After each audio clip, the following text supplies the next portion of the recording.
आप में से कितने लोग हैं जो बहुत एक्साइटेड हैं आज के सेशन को लेकर के? तो अब मैं जैसे ही आपको नाम बताऊंगा उनका, जो हमारे आज के गेस्ट हैं, तो आपका जो एक्साइटमेंट लेवल है वो और बढ़ जाएगा। ये बताने से पहले कि गेस्ट कौन है, मैं आपको थोड़ा सा बताता हूं YouTube के बारे में। YouTube में क्या है कि पूरे वर्ल्ड की अगर बात करी जाए तो करोड़ों चैनल्स हैं जो अलग अलग जॉनर्स में हैं, अलग अलग कैटेगरीज में हैं। उसमें से दो बड़ी कैटेगरीज हैं, मोटिवेशन और एजुकेशन। पूरे वर्ल्ड में जो वर्ल्ड का नंबर 1 मोटिवेशन चैनल है वो मेरा है, और जो वर्ल्ड का नंबर 1 एजुकेशन चैनल है किसी इंडिपेंडेंट क्रिएटर का, वो उनका है, जो कि हमारे गेस्ट हैं। उनके 17 मिलियन से ज्यादा सब्सक्राइबर्स हैं। Please give an energetic and warm welcome to the one and only Khan sir.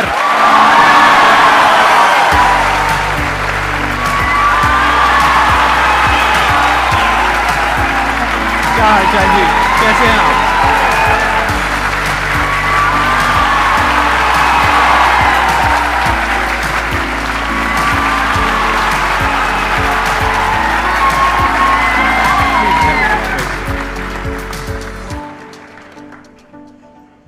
इससे पहले कि ऑडियंस आपसे कुछ पूछे या इंटरेक्ट करे, मेरे माइंड में एक क्वेश्चन है आपके लिए जी। जो बच्चे हैं वो आपके इतने दीवाने क्यों हैं, इतने पागल क्यों हैं आपके पीछे? मतलब मेरे कमेंट सेक्शन में भरा पड़ा था, खान सर कब आएंगे, खान सर कब आएंगे। मतलब ऐसा क्या जादू कर दिया आपने बच्चों के ऊपर? ये सवाल हम आपसे भी पूछते हैं, हमारे पे भी इतना कमेंट आया, इतना मेरे तो ऑफिस में लोग चले आए कि सर कब जा रहे हैं। अच्छा। क्योंकि हम लोग का तो एग्जैक्ट है वही पढ़ाना है। हाँ। तो देखिए, हम लोग का मेन है कि बच्चों को जो जरूरत रहती है कि अगर लड़का पढ़ने आया रहा ना, उसके मन में कोई डाउट ना रह जाए। हम उसको कहते हैं कि हम तुम्हें पढ़ा रहे हैं, दम है तो भूल के दिखाओ, याद करके नहीं।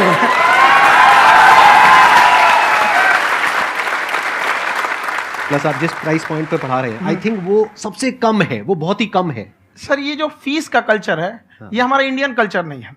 हमारा इंडियन कल्चर गुरु दक्षिणा है, उस हिसाब से वो सही है। ऑक्सीजन जैसे जिंदगी के लिए जरूरी है, वैसे एजुकेशन जरूरी है। कोई ये नहीं कह सकता है कि पैसे की वजह से वो खान सर के यहां से लौट गया। क्या बात है।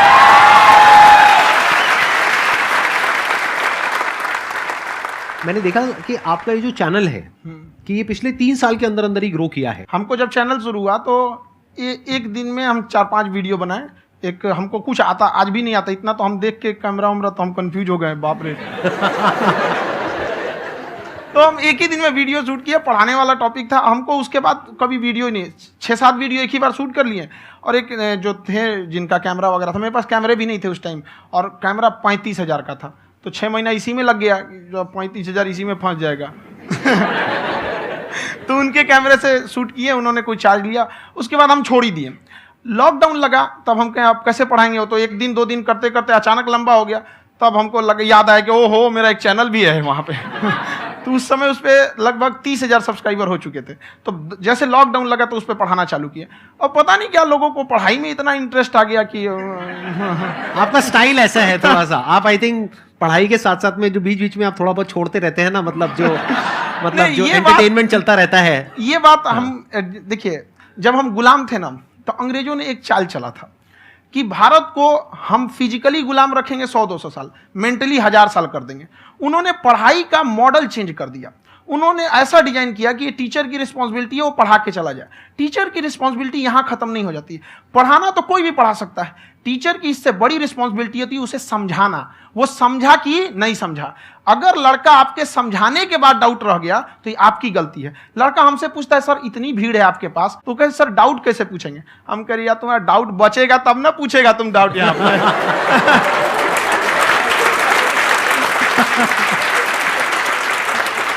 कॉन्फिडेंस नेक्स्ट लेवल है आंसर का, मानना पड़ेगा। और शायद यही वजह है इनकी जो ग्रोथ है उसका।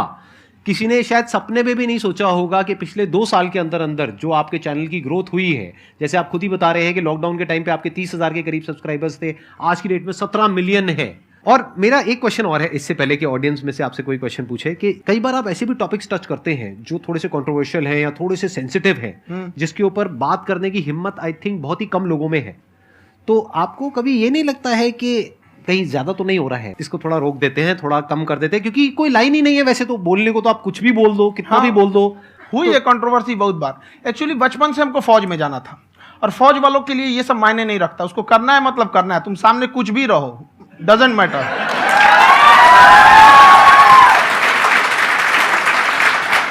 और मैंने YouTube पे देखा कुछ वीडियोस में कि आपका जो इंस्टीट्यूट है वहां पर आज से कुछ साल पहले कुछ बम गिरे थे। हाँ, कुछ गिरे थे, कुछ तो बहुत सॉलिड जगह गिरा था, फटा नहीं वो। मतलब आपके आसपास? हाँ, बम को भी पता है कि टीचर की इज्जत किया जाता है। क्या बात है, क्या बात है। मैं समझ पा रहा हूं कि ये आपके अंदर जो एटीट्यूड है ये कहां से आ रहा है, क्योंकि आप बचपन से ही फौज में जाना चाहते थे, तो आप जंग के मैदान में ही खड़े हैं एक तरीके से। बस फर्क ये है कि आपके हाथ में कलम है, हथियार ना हो करके। हथियार से एक आदमी की जान जा सकती है, हाँ। कलम से बहुत ताकत होता है। शिक्षा एक ऐसा हथियार है ना, हर कुरीतियों से लड़ सकता है, हर तरह की समस्याओं से। और ये एक ऐसा हथियार है, मेटल डिटेक्टर में भी नहीं पकड़ाता है।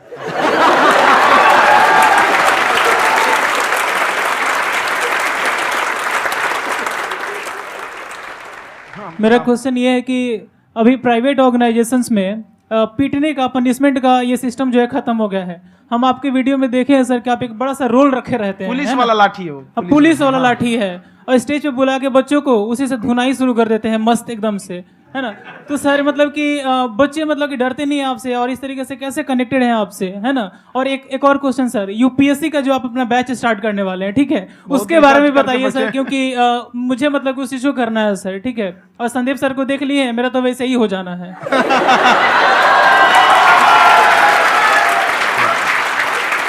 क्या हो जाना है? मेरा पूरा कंप्लीट करो। I'll be an IAS officer next year because I have seen you, sir. My day is like complete, sir. All the best. Thank you so much, sir. Thank you. पूरा बोला करो। Thank you. देखिए, लड़कों को जहां तक पीटने की बात है, जब पढ़ाने की बात आएगी तो उसको हम पूरे बेहतरीन ढंग से पढ़ाएंगे।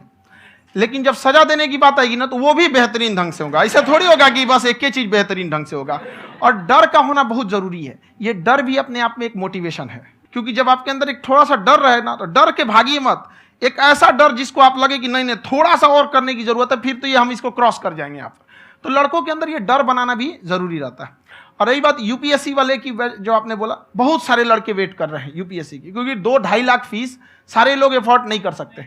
और हमारा वही रहता है, हम तो ज्यादातर हमारे स्टूडेंट देखेंगे तो किसी के रिक्शा वाला, सब्जी वाला, यही लोग, इनको तो 2.5 लाख रुपया इनके पास पूरी संपत्ति नहीं होती है, फीस कहाँ से भरेंगे वहां पे, उसके बाद रहेंगे कहाँ से। तो ऑल ओवर इंडिया से, कश्मीर से कन्याकुमारी तक, गरीब से गरीब भी लड़का उसको पढ़ सकता है। यही कुछ 1000 रुपये मंथली, 12-14 हजार साल का पड़ेगा, खत्म हो जाएगा इतना में।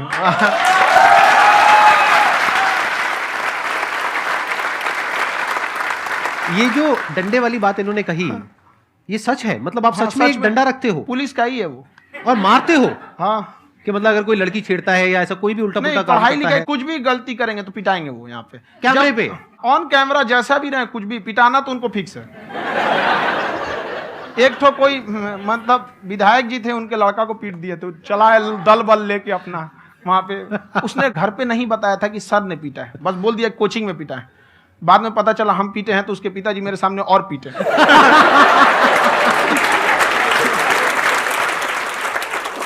सर आपका सबसे बड़ा डर क्या है, आप दोनों का?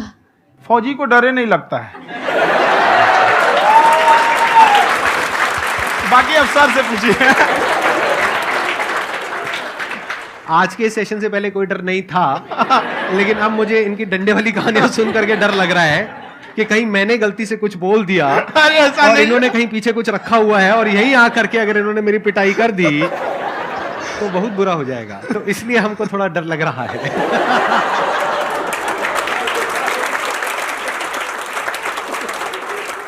आपकी डेली कितने घंटे क्लासेस होती हैं? 6-7 घंटे। अभी भी खुद ही करते हो आप? हाँ, हमारे स्टाफ परेशान रहते हैं। हम 1:30-2 बजे सोते हैं, सुबह 6 बजे उठ जाते हैं, परेशान रहते हैं। अरे इतना क्यों करते हो, है ना? कभी तो उनको भी साथ साथ लगना पड़ता है ना? उनको साथ साथ लगना पड़ता है। हम जग गए तो कोई सोया थोड़ी रहेगा, परेशान रहते। दिन में सोते ही नहीं है बेचारा, कहीं कहीं जाके सोते रहता है। हम सीट बांध दिए कि भाई तुम इस समय सो जाना, तुम इधर सो जाना। आपकी शादी हो गई है? नहीं हुई है अभी? मेरी खुशहाली देख के आप आइडिया लगा सकते हैं।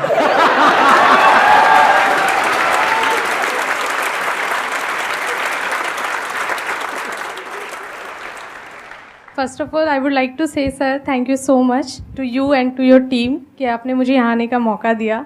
एंड सर अब तक मैंने आपको सिर्फ फ़ोन या लैपटॉप में ही देखा है दोनों को, आज फर्स्ट टाइम लाइव देख रही हूँ तो बहुत अच्छा लग रहा है। तो मेरा क्वेश्चन ये है सर आपसे, जब हम लाइफ में कोई डिसीज़न लेते हैं कि हमें ये पर्टिकुलर चीज़ करनी है, और क्योंकि हम डिसीज़न लेते हैं तो हमारी आदत है कि पहले हम 4 लोगों से पूछते हैं कि तू बता तेरी क्या राय है, तू बता तेरी क्या राय है। तो उनमें से अगर कोई हमें कह देता है कि ये बेकार डिसीज़न है मत कर, तो हमारा माइंड कहीं ना कहीं डाइवर्ट होने लगता है और उसकी वजह से हम अपना डिसीज़न चेंज कर देते हैं। तो मेरा क्वेश्चन ये है कि कैसे हम अपने डिसीज़न पे स्टिक रहे, कैसे हम जो दूसरे के ओपिनियन है उनको अफेक्ट ना होने दें अपने ऊपर। दूसरे से सलाह लेने से पहले एक बार खुद उस पर रिसर्च कर लेना चाहिए, ताकि आप सामने वाला क्या सलाह दे रहा है आपको समझ में आना चाहिए। यहाँ पर ऐसा नहीं है कि कई बार ऐसे होते हैं कि दूसरे वाले को एक्सपीरियंस होता है, तो अगर आपको पहले से आइडिया है, उसके बारे में आप बेहतरीन ढंग से रिसर्च किए हैं कि क्या इसमें प्लस पॉइंट है क्या निगेटिव है, उसके बाद आप किसी से सलाह लेने जाइए। ये नहीं कि मन में आया सीधा बताओ, गड़बड़ा जाएगा। तो वहाँ पे पहले आपको R&D करना पड़ता है, समझ में आया कि नहीं। और जिंदगी हो या गाड़ी, जीतेगा वही जो टाइम पे गियर चेंज कर रहा है। तो डिसीजन चेंज करना बहुत ज़्यादा गलत नहीं है। इन्होंने बहुत अच्छी बात कही है और मैं इसी बात में थोड़ा सा और ऐड ऑन करूंगा कि ये जो आपने कहा ना कि अपने डिसीजन पे स्टिक कैसे रहें, ये कोई अच्छी क्वालिटी नहीं है, क्योंकि टाइम टू टाइम आपको अपने डिसीजंस को चेंज करना होता है। जैसे आपने 4 लोगों से डिस्कस किया, कोई इंसान कुछ पॉजिटिव बोल रहा है, कोई नेगेटिव बोल रहा है, उससे फर्क नहीं पड़ना चाहिए। डिपेंड ये करता है कि वो जो बोल रहा है उसका बेसिस क्या है। क्या वो किसी नॉलेज या एक्सपीरियंस के बेस पे बोल रहा है या ऐसे ही कुछ भी बोल रहा है? ऐसे ही बोल रहा है तो फिर उसकी बात पे ध्यान क्यों दे रहे हो? अगर किसी नॉलेज या एक्सपीरियंस के बेस पे बोल रहा है, फिर चाहे वो पॉजिटिव बोल रहा है चाहे नेगेटिव बोल रहा है, दोनों ही मायने रखता है। उसके बाद में रिसर्च करनी है और फिर रिसर्च करने के बाद में फाइनल डिसीजन अपना खुद का होना चाहिए। अब वो डिसीजन उससे अलग भी हो सकता है जो आपने पहले लिया था, और वो सेम भी हो सकता है। सर मेरा क्वेश्चन दोनों से है आपसे, how to deal procrastination and laziness. हमारा ब्रेन है ना, ये बहुत आलसी टाइप का, इसको आराम खोजना पसंद है। अब थोड़ा सा भी अब इसको आराम की ओर लेके चलेगा ना तो फिर उधर ही रहेगा। आप सोचेंगे 10 मिनट आराम कर लेते हैं ना, तो 10 मिनट 2 घंटा बना देगा। उसको टॉर्चर कीजिए, चल 10 मिनट बाद में। उसको आप उस पर हावी मत, वो कह रहा है कि हमको आराम चाहिए, आपको हाँ आराम मिलेगा, पहले काम फिर मिलेगा आराम। तो आप उसके हिसाब से मत चल। आपका मन कर रहा है थोड़ा सा देख लेते हैं, कोई नोटिफिकेशन आया, आप कोई काम कर रहे हैं, क्यों पहले काम कर लीजिए, बाद में देखिएगा ना नोटिफिकेशन। आप हावी मत होने दीजिए यहाँ पे। अगर आप 5 मिनट भी थोड़ा सा लूज पड़े ना, थोड़ा सा कमर सीधा कर लेते हैं, 2 घंटा बर्बाद कर दिया आपको। हावी मत होने दीजिएगा उसको अपने ऊपर। प्रोक्रेस्टिनेशन को तोड़ने का एक ही तरीका है, सबसे छोटे लेवल पे ले जा करके उस गोल को तोड़ दो। यानी वो गोल बहुत बड़ा है, उसको ब्रेक डाउन करो, उसके सबसे पहले स्टेप पे आ जाओ कि उसको अचीव करने का सबसे पहला स्टेप क्या है। जैसे गाड़ी चलाना सीखना है, उसका सबसे पहला स्टेप क्या है। अगर घर में कोई नहीं है सिखाने वाला या सिखाने वाली, तो बाहर जा करके जो गाड़ी का ड्राइविंग स्कूल है उधर जा करके पैसे दे दो। अब फंस गए ना तो फंसा दो अपने आप को। दिमाग ये लगाओ कि अपने आप को कैसे फंसाया जाए। जब हम फंस जाते हैं ना तो फिर हमको वो काम करना ही पड़ता है।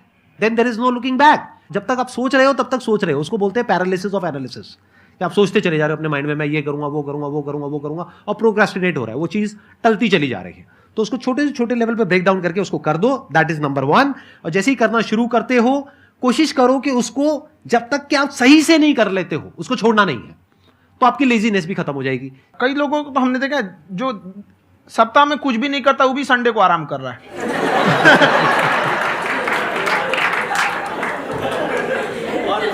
वैसे कहा भी जाता है कि अगर कोई काम आपको करवाना है ना तो ऐसे किसी इंसान को दो जो बिजी है। हाँ। ऐसे आदमी को मत दो जो खाली है। ये परफेक्ट एग्जाम। किसी को भी आप देखिएगा जिसको आप कहते हैं कि मतलब थोड़ा ठीक ठाक आप समझते हैं कि नहीं ये बहुत आगे निकल, वो एक काम को खत्म करने के बाद कभी आराम नहीं करेगा। एक काम खत्म हुआ उसको लगेगा हाँ एक खत्म हो गया, अब दूसरा करना चाहिए। और वही जिसको देखिएगा एक खत्म हो गया और आराम करना चाहिए, कभी नहीं, लाइफ में आखिरी सांस तक। सर यहाँ पे सब हिंदी में पूछते हैं, इंग्लिश में पूछते हैं, मैं भोजपुरी में पूछूं? जौन भाषा ठीक लगे तोने में पूछ दो। हाँ सर। सर ये पूछे के चाहते नहीं कि जैसे हमने के पढ़ाई करी नहीं सर, तो कभी कभी डेली टारगेट्स जो होला वो कंप्लीट ना होला। अगर टारगेट्स कंप्लीट भी होला तो फिर ऐसा इरिटेशन या फिर वो एंजाइटी या फिर कि और करना है या फिर अभी नहीं हुआ, वो चीज़ हमेशा रहेला। तो वो कम कैसे करल जाए?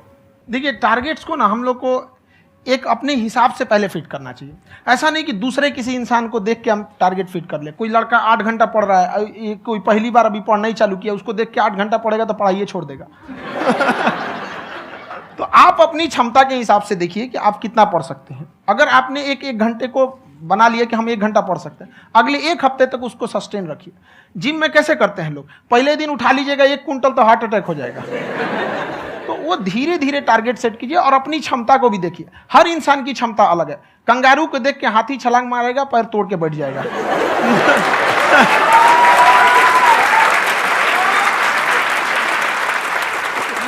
अब संदीप सर का मोटिवेशन देख के इसका मतलब क्या कि ट्रेन के आगे खड़ा हो जाएंगे, ढकेल देंगे तुमको। हालांकि ऐसा कर देते हैं, लेकिन ऐसा करिएगा लोग नहीं, क्षमता पता होना चाहिए।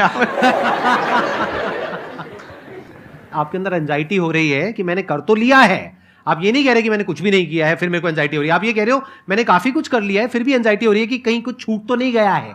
तो बेसिकली आपको ये देखना है कि अगर आपके अंदर ये एंजाइटी हो रही है, that means you are a very good student, आप एक अच्छे स्टूडेंट हो।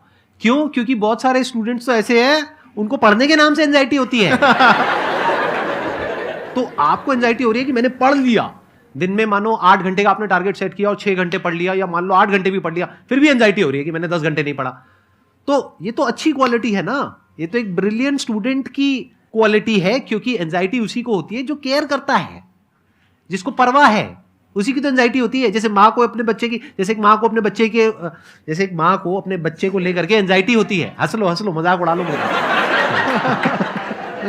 कोई बात नहीं, एडिट कर देंगे इसको हम। हाँ।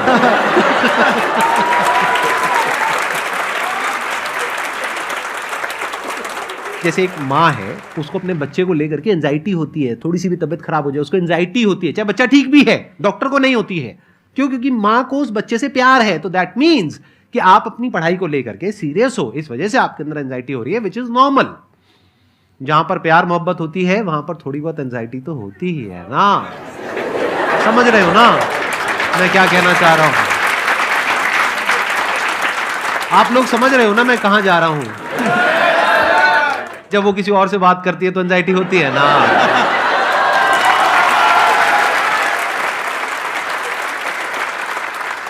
सर आपकी स्टोरी हमने सुनी थी, तो एक टाइम आया था जब आप गंगा किनारे जाके बैठ गए थे, उस समय आपको कुछ समझ नहीं आ रहा था।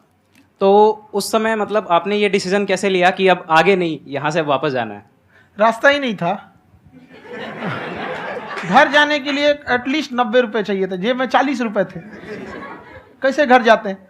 और हम गंगा के किनारे चुपचाप बैठे बैठे हम कहें कि अब बहुत टेंशन हो गया, अब घर जाना चाहिए। रूम पे तो किराए के रूम पे ही आदमी सारे लोग रहते। गए वहाँ पे तो रूम लॉक हो गया था। तुम खटखटाए तो ऊपर से गुस्सा से बोले जो ऑनर थे, क्या टाइम हो गया है? तुम कहीं 9-10 बज रहा होगा। घड़ी देखिए तो 2 बज रहा था रात का, 2-2:30 बज गया था वहाँ। टेंशन में आप तो होता है, कई बार ऐसा समय आएगा कि लगेगा जैसे अब कुछ नहीं हो सकता है। तो इससे घबराना नहीं है। कभी कभी गुच्छे की आखिरी चाबी भी ताला खोल देती है। जो बातें आपने बताई कि घर में प्रॉब्लम्स ये तो बहुत लोगों ने फेस करी वहां पर, आप अकेले नहीं है, बहुत लोगों ने ये प्रॉब्लम्स फेस करी, बहुत तरह की प्रॉब्लम्स देखी, बहुत तरह की स्ट्रगल्स देखी, लेकिन वो सब इतने कामयाब नहीं हो पाए जितने कि आप हुए। तो आपके अंदर ऐसा कुछ ना कुछ है जो औरों के अंदर नहीं है। तो वो मैं जानना चाह रहा हूं कि वो ऐसा क्या था जहां से कि आपका दिमाग यहां तक सोच पा रहा है कि मैं पूरे इंडिया में इतने बड़े लेवल का चेंज लेकर के आ सकता हूं, एजुकेशन फील्ड में रेवोल्यूशन लेकर के आ सकता हूं। ये सोचना ही बहुत लोगों के बस का नहीं है। मेरी एक खुद की थिंकिंग, अगर हमको कोई 100 रुपए किसी काम के लिए दिया, हम सबसे यही कहते हैं, तो हम कोशिश करते हैं उसे 200 का रिटर्न दे। अगर कोई हमसे 200 रुपया फीस दे रहा है, 250 दे रहा है, तो हम उसको ये कोशिश करते हैं कि तुम्हें ऐसा लगे कि नहीं भैया हमने 10-20 हज़ार का पढ़ लिया यहाँ पर। वो ईमानदारी से कभी कमी नहीं। और हमेशा अगर हम प्रॉमिस एक्स का करते हैं तो डिलीवर 4x करना चाहते हैं। ध्यान से सुनना और ध्यान से समझना इस फर्क को। अगर आप समझ पाए तो बहुत आगे जाओगे लाइफ में। एक वो होते हैं जो ये सोचते हैं कि हमें सब कुछ मिल जाए, हमें कुछ भी करना ना पड़े। दूसरी कैटेगरी होती है लोगों की जिनको जितना मिलता है उसमें भी चोरी चकारी करते हैं या कोशिश करते हैं कि उससे कम दे सामने वाले को जितना कि हमें मिल रहा है। तीसरी कैटेगरी होती है लोगों की, जो इनके जैसे लोग होते हैं, वो क्या करते हैं, वो ये सोचते हैं कि अगर मैंने किसी से 1 रुपए भी लिया, देखा जाए तो 200-250 रुपए कुछ भी नहीं होता है, 200-250 रुपए अगर मैंने लिया तो कैसे उसको 400 रुपए की वैल्यू दूं। ये जो थिंकिंग है ना, यही एक फर्क होता है एक ऐसे इंसान में जो बहुत आगे निकल जाता है और उस इंसान में जो मीडियोकर रह जाता है। आप अपने आप को अपने आप के ऊपर समय दीजिए, उसको डेवलप कीजिए। जब आप अपने आप के ऊपर खर्च करते हैं तो आने वाले समय में लोग गूगल पे आपको सर्च करते हैं। क्या बात है सर, ये आपने अभी बनाया है या ये कोई पुराना आपका वो है? बनते रहता है इसे, फ्लो में बन जाता है। आपके अंदर ना सर एक कवि छुपा हुआ है कहीं ना कहीं जो बाहर आना चाहता है। कभी ना कभी आपने सोचा होगा कुछ? कभी कभी देखिए, एक चीज है, संगत का बहुत अच्छा असर पड़ता है। ये चीज को हमेशा, संगति का मतलब लोग हल्के में ले लेते हैं। संगति का मतलब होता है संग संग गति। तो अच्छे लोग के साथ रहेंगे तो संग संग अच्छी गति होती जाएगी, खराब में रहेंगे तो ये भी होता है। बट अपने आप को थोड़ा सोचना चाहिए कि हम केवल जी के मर जाएं इसके लिए नहीं आए हैं। लोग कहते हैं कि सर नाम क्यों नहीं बताते अपना। हमारी एक ही सोच है कि जाने के बाद इस दुनिया से हमको मतलब एक चीज देना चाहते हैं स्टूडेंट्स को, कि वो याद करें कि इस पैसे की भाग दौड़ की दुनिया में हर कोई दोनों हाथ से लूटने में लगा है खाली हाथ जाने के लिए। ये सबको लगा है। तो हर कोई को ये सोचना चाहिए कि था कोई इंसान जो इतने कम फीस में इतनी शिक्षा जो महंगी थी, जो कमाने का रास्ता था, उसको भी एकदम कंपटीशन इतना कर दिया कि अब लोगों को अपनी फीस बढ़ाने में डर लगता है कि अरे यार, लड़का कमेंट करता है कि खान सर इतना ले रहे हैं, आप बहुत बड़ा टीचर हो गए।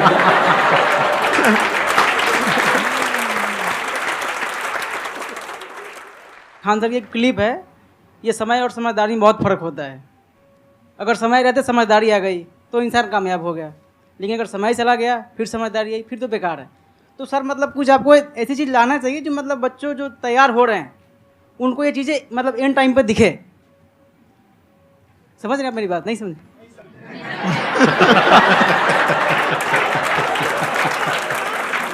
यही होता है सर, सर का मोटिवेशन ज्यादा हो जाता है। जब आप स्ट्रगलिंग फेज में हैं तो कम से कम चीजों को अपने ऊपर खर्च कीजिए, ज्यादा से ज्यादा सीखने में खर्च कीजिए। अगर आपको राजा बनने का शौक है तो गुलाम की तरह मेहनत करना सीखिए, तब राजा बनेंगे।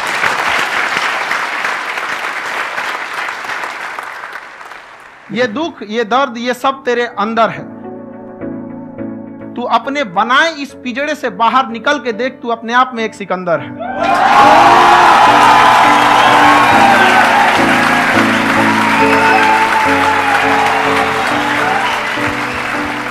Thank you so much sir for coming. बहुत मजा आया मेरे को आपके साथ में इंटरेक्ट करके। आई एम श्योर आप लोगों को भी बहुत मजा आया होगा।